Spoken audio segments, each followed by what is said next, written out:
පළල තමයි. පළල සීමාව. පළල සීමාව මීටර කීයක් තියෙනවද? 2.5ක් තියෙනවා. එතකොට අපිට යන්න තියෙන පාරේ පළල තමයි ඔය තියෙන්නේ. මීටර 2.5යි අපිට යන්න දීලා තියෙන පාරේ පළල. එතකොට Taman එලවගෙන යන වාහනේ පළල දැනගෙන තියෙනවා. එතකොට මීටර 2.5ක් පළල වාහනයක් යන්න පුළුවන්. එහෙනම් Tamanට පැදගෙන යන්න පුළුවන් වෙන්නේ ඊට වඩා පළලින් අඩු වාහනයක් තමයි වලින් පැදගෙන යන්න පුළුවන්. මීටර 2.5කම එකක් ගියයිද බෑ. ඊට වඩා අඩු පළල එකක් තමයි ධාවනය කරන්න පුළුවන්. එතකොට පළල සීමාව වෙනවා බටු ලේන් වල යනකොට.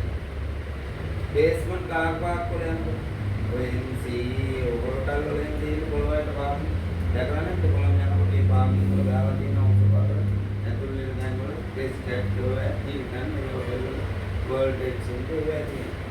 ඒක උස සීමාව. උස සීමාව කියන්නේ උඩින් ඇදි තියෙන පාලම.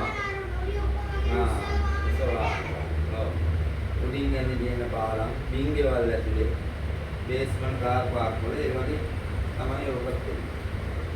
එතකොට ඒ උස සීමාව ඒ දීලා තියෙන උසට වඩා අඩු වාහනයක් ධාවනය කරන්න පුළුවන්. මේක බාර සීමාව. ඔයගොල්ලෝ බාරකට කොහොමද කරන්නේ? බාරයි.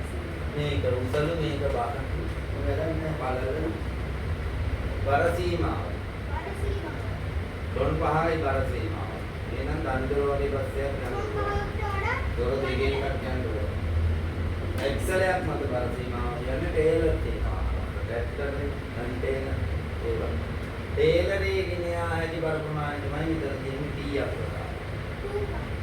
ටේලරේ ටොන් දෙක